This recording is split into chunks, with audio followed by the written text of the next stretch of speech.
بسم الله الرحمن الرحيم والحمد لله رب العالمين والصلاة والسلام على سيدنا محمد النبي الأمي وعلى آله وصحبه أجمعين اللهم إنا نستهديك لأرشد أمرنا وزدنا علما ينفعنا أما بعد. Nous continuons notre cours dans le livre Mukhtasar al-Quduri du Cheikh Ahmad ibn Muhammad al-Baghdadi, connu sous le nom de al-Quduri rahimahullah ta'ala. Nous allons conclure le chapitre du jeûne, Inch'Allah Ta'ala. Nous sommes arrivés dans les dernières mentions concernant les jugements du jeûne. Donc, tout d'abord, nous avons mentionné ce qui annule le jeûne, ce qui n'annule pas le jeûne, ce qui annule le jeûne sans qu'il y ait une kafara, une expiation qui s'ensuit, et également ce qui annule le jeûne et qui implique et qui rend obligatoire une expiation.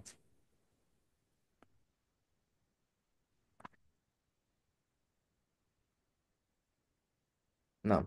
Maintenant, il va commenter et expliquer certains jugements lorsque un enfant devient pubère pendant Ramadan, un non-musulman devient musulman pendant Ramadan, quelqu'un qui est tombé dans l'évanouissement, dans le coma, ou celui qui est tombé dans la folie, les jugements qui s'en suivent suite à cela, et d'autres de parmi des jugements tels que celui-ci. بسم الله قال المؤلف رحمه الله وإذا بلغ الصبي أو أسلم الكافر في رمضان أمسكا بقية يومهما. Si un enfant devient pubère ou qu'un mécréant devient musulman pendant une journée du Ramadan, ils s'abstiendront le reste de la journée et commenceront à jeûner à partir du lendemain. Donc, si l'enfant, durant Ramadan, durant la journée, ce qui est voulu ici, pendant Ramadan, pendant la journée du Ramadan, un enfant devient pubère pendant la journée du Ramadan. Comme on le sait, comme on l'a eu vu, ça peut avoir lieu par le fait de d'atteindre par la puberté, elle peut avoir lieu par un des signes de la puberté, comme la vue du sperme pour le garçon, le sang des règles pour la fille, comme également le fait de d'atteindre l'âge requis pour être considéré comme étant pubère, même si les signes préalablement cités n'ont pas été observés, comme par exemple atteindre 15 ans lunaires. Donc, pendant la journée du Ramadan, le garçon ou l'enfant devient pubère. Le garçon devient pubère pendant la journée. Le non-musulman devient musulman pendant une journée du Ramadan.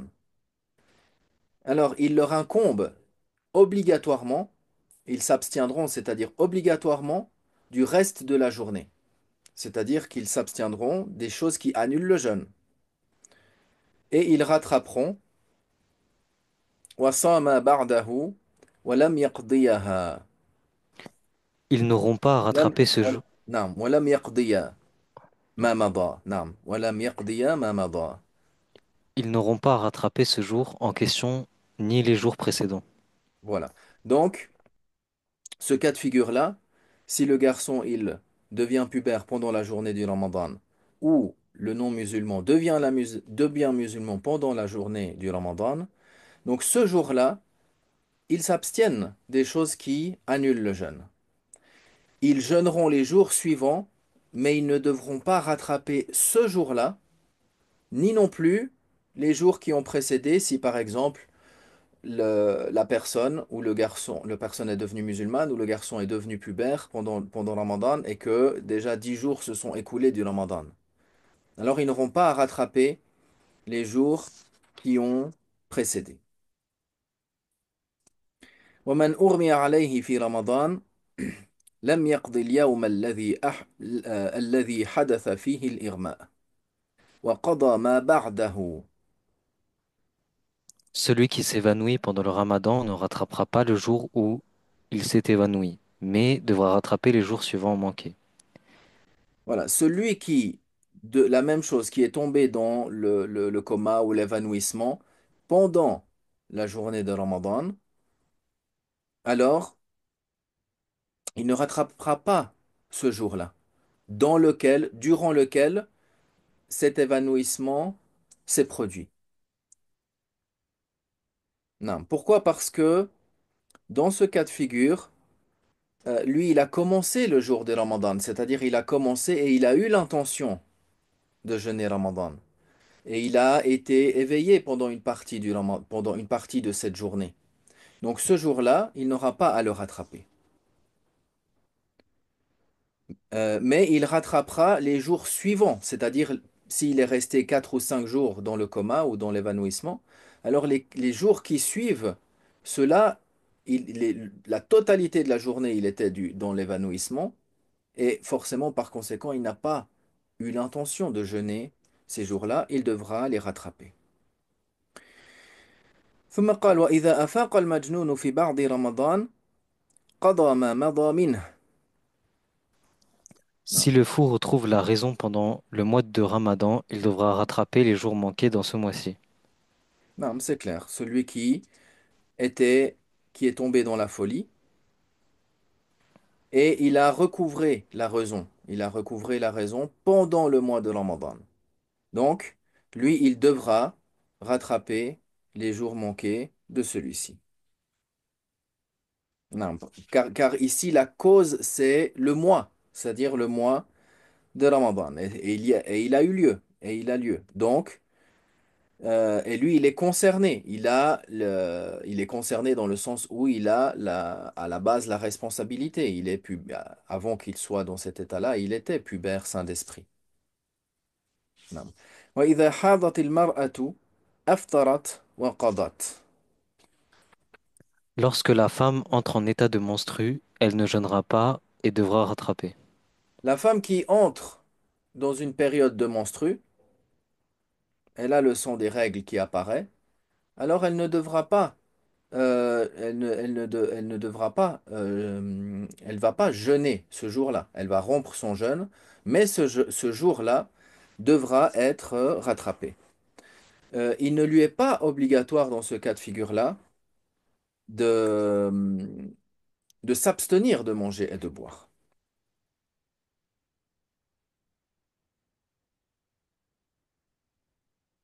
نعم.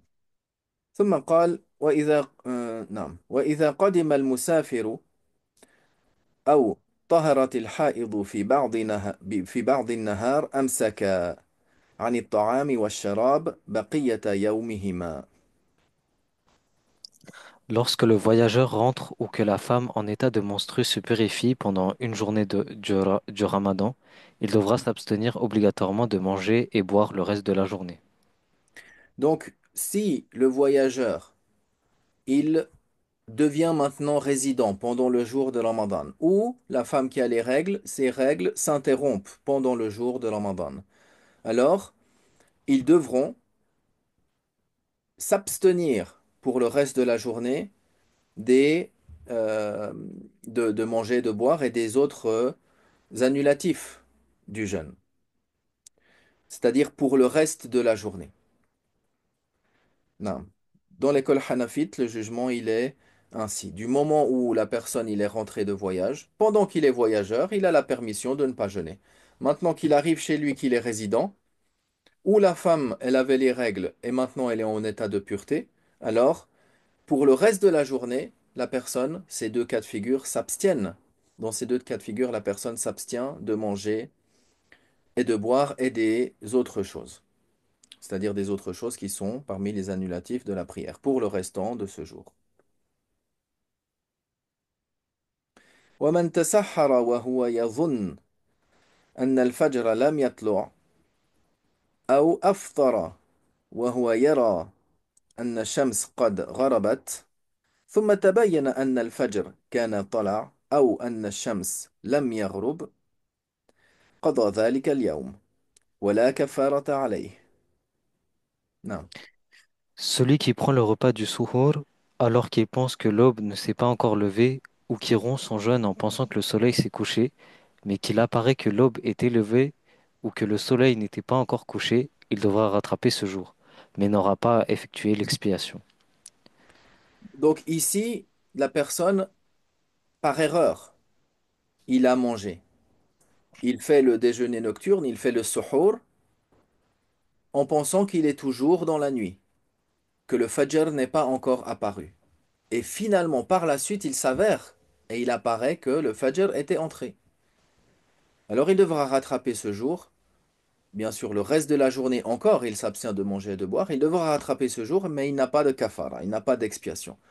La même chose pour celui qui a pensé que le soleil s'est couché et il a rompu son jeûne, mais il lui apparaît que le soleil n'était pas encore, après coup, il lui est apparu que le soleil ne s'était pas encore couché complètement. Alors il devra également rattraper ce jour, bien qu'il n'ait pas de kafara à, qu'il n'aura pas de kafara à s'acquitter. Non. ثم قال ومن رأى هلال الفطر وحده لم يفطر. L'observation du croissant de lune de la rupture du jeûne. Non. Celui qui voit le croissant de la rupture seul ne rompra pas le jeûne. Non, mais il devra maintenir obligatoirement maintenir le jeûne par précaution. Pourquoi? Parce qu'il y a la possibilité qu'il se soit trompé. وإذا كان بالسماء علة لم تقبل في هلال الفطر إلا شهادة رجلين أو رجل وامرأتين. Si le ciel est couvert, le témoignage de la vision ne sera accepté que d'au moins deux hommes ou d'un homme et deux femmes. Donc on voit ici, il y a une légère différence par rapport au début, par rapport à la confirmation du croissant lunaire du Ramadan. Ici, on parle de l'observation du croissant lunaire de Shawwal, lorsque c'est la fin du Ramadan. Donc, dès lors que la vue du croissant est obstruée par des nuages, par de la poussière par exemple, et qu'une seule personne a vu le croissant lunaire, témoigne chez le juge qu'il a vu le croissant lunaire, alors son témoignage ne sera pas accepté. Si ce n'est si ce sont deux hommes ou bien un homme et deux femmes. Non.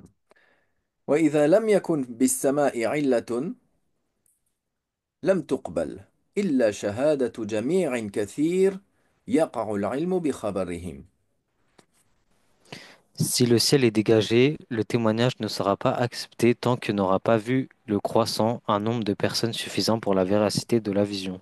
Non, comme on l'a vu également au début de ce chapitre-là, lorsque le ciel est dégagé, euh, alors le juge va prendre en considération le témoignage d'un grand nombre, d'un groupe. Selon l'estimation du juge, il aura estimé le nombre déterminant pour qu'ils puissent s'assurer, de par leur information, de la confirmation du croissant lunaire. Si le ciel est complètement dégagé et qu'une seule personne vient au juge et lui dit qu'il a vu le croissant, alors le juge n'acceptera pas ce témoignage. Pourquoi? Parce que dans le contexte, si le ciel est complètement dégagé, alors forcément il y a au moins un certain nombre, selon l'estimation du juge, qui doit lui rapporter cette information, qui pourra confirmer cette information, de sorte que il aura la certitude ou la proche certitude, hein, la forte présomption, c'est-à-dire il aura la connaissance confirmée de par leur